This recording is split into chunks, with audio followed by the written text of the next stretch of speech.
Hola, la Biblia habla de los derechos de los pobres tanto en el Antiguo como en el Nuevo Testamento. Existen decenas de pasajes bíblicos que hacen referencia a estos derechos. Hoy día quería compartirte uno de ellos. Dice el libro de Deuteronomio, capítulo 24, versículos 14 y 15, lo siguiente. No oprimirás al jornalero pobre y menesteroso, ya sea de tus hermanos o de los extranjeros que habitan en tu tierra dentro de tus ciudades. En el día le darás su jornal y no se pondrá el sol sin dárselo, pues es pobre y con él sustenta su vida, para que no clame contra ti a Jehová y sea en ti pecado. No oprimirás entonces al jornalero pobre y menesteroso de tus hermanos o de los extranjeros. Dos personas que aquí, o dos tipos de personas que aquí está protegiendo Dios con este derecho, que el primero de estos derechos que podemos ver en este mandamiento es el no oprimir, el derecho a no ser oprimido. Y va dirigido hacia dos personas, hacia la defensa de dos tipos de personas, el jornalero, es decir, el trabajador, y también el extranjero. Ese es el primer derecho que podemos ver acá. El segundo derecho es el derecho a recibir un salario justo y pagado a tiempo, es decir, un salario digno que le permita vivir a la persona. Por eso dice, pues es pobre y con él sustenta su vida, con el salario, ¿cierto? Sustenta su vida. Por lo tanto, un salario que no alcance para sustentar la vida, en este caso es un salario injusto y también se incumple este mandamiento. ¿Y de qué sirve, cierto, un salario justo si no es pagado tampoco a tiempo? Entonces, tres son los derechos que aparecen acá. Primero, el derecho a no ser oprimido, el derecho a recibir un salario pagado a tiempo y el derecho a recibir un salario digno.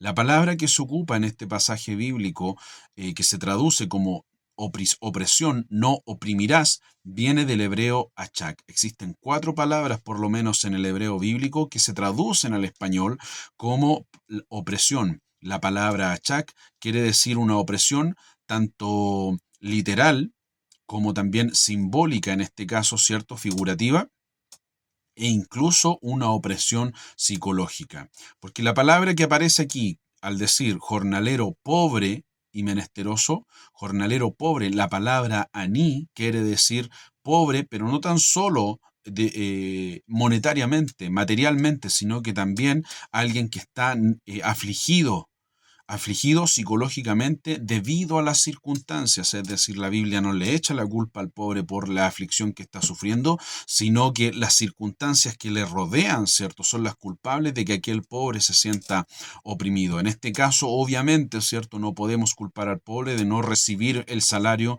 que le ha sido prometido y que no le ha sido pagado, y que tampoco le alcanza para vivir. ¿Me explico? A este tipo de opresión también hace referencias el profeta Jeremías en el capítulo 22 de su carta diciendo lo siguiente, perdón, de su libro.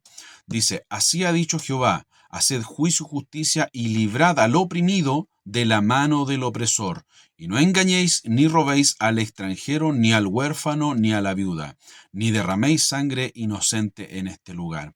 El texto aquí hace mención primero, dice, haced justicia y juicio. Justicia viene de la palabra hebrea sedek. Juicio, ¿cierto? Se refiere a la labor que hacen los jueces, pero justicia, que viene de la palabra hebrea sedek, hace referencia a la equidad y a la misericordia con los más pobres. Por lo tanto, podríamos decir derechamente que esto se trata de una justicia que se practica en la sociedad, o bien de una justicia social. Y dice, librad al oprimido de la mano del opresor. Las dos palabras son las mismas que aparecen en el capítulo 24 del libro de Deuteronomio que acabamos de ver, y que es la palabra achak. Es decir, el profeta Jeremías se está refiriendo a una justicia referente a los sueldos. Por eso dice, no engañéis ni robéis al extranjero. Porque engañar, ¿cierto? Y robar al extranjero no solamente es una cuestión de quitarle las cosas que tiene, sino que también de quitarle los derechos que Dios le ha entregado. Ni tampoco al huérfano ni a la viuda. Tanto el huérfano como la viuda eran personajes pobres, representaban a los pobres de Israel. Un huérfano, ¿cierto? Era un niño abandonado o sin sus padres, ¿cierto? Que tenía que sobrevivir de alguna manera Por lo tanto, no estaba destinado a ser millonario porque solamente recibía el pago de lo que alcanzaba a trabajar con sus fuerzas. No sé si me explico. Lo mismo pasa en el caso de la viuda. Antiguamente no existían leyes para proteger a los ancianos. Por lo tanto, una mujer viuda que no tenía hijos estaba destinada a morir de hambre porque tenía que trabajar, ya que no recibía ninguna pensión, ¿cierto?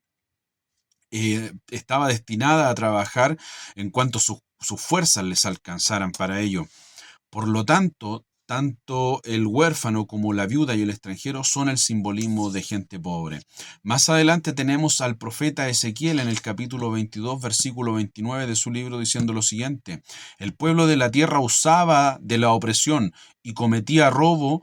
Al afligido y al menesteroso hacían violencia y al extranjero oprimían sin derecho. Y aquí sí aparece la palabra derecho, que viene del hebreo Mishnah, que quiere decir, ¿cierto?, la sentencia o el decreto o la orden que decreta un juez, puede ser, o un gobernador o un rey o un príncipe. Los decretos que hacían esta persona eran ley, por lo tanto eran derecho. Entonces, cuando el profeta Jeremías dice que oprimían al pobre sin derecho, es porque tenían un derecho los pobres, es porque no había derecho para que los opresores justificaran, ¿cierto?, su opresión contra los pobres. Aquí la palabra opresión nuevamente es achak, en su variante que es ochek, y quiere decir básicamente lo mismo, una opresión, pero de una manera más violenta. Me explico, por eso dice, al pobre y al menesteroso hacían violencia.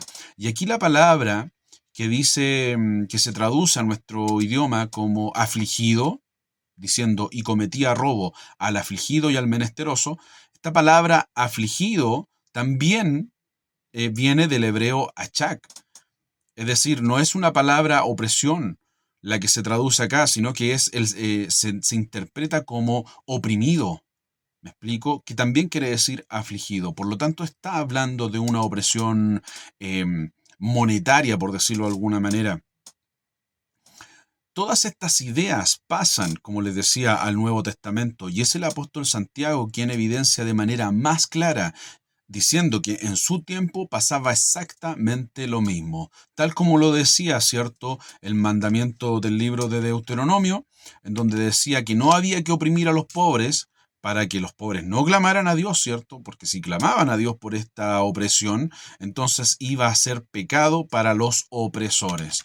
Esas mismas ideas entonces nos transmite el apóstol Santiago en el capítulo 5 de su carta, diciendo lo siguiente, versículos 4 y 5.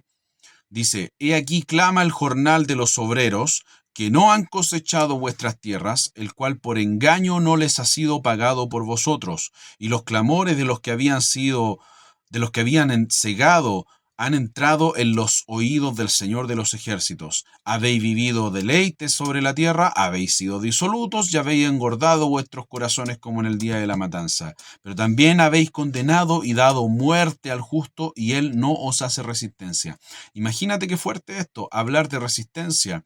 Por lo menos 1900 años antes de que los partidos, los movimientos obreros, sindicalistas y de izquierda existieran en el mundo, el apóstol Santiago ya estaba defendiendo a los pobres y condenando el abuso de los ricos opresores y hablando de una resistencia. ¿Me explico? Eso es lo que quería compartirte el día de hoy. Como puedes ver, toda la Biblia, ¿cierto?, habla acerca de estos mensajes. Hoy día solamente vimos uno de estos mandamientos que no fueron anulados en el antiguo pacto, sino que pasaron al nuevo pacto, y el apóstol Santiago hace esta demostración de manera explícita. La demostración de este mandamiento me refiero. Bien, nos vemos en el siguiente video. Mi nombre es Ismael Vidal, ¿cierto? Ha sido todo por hoy. Esto es El Canuto Compañero. Bendiciones.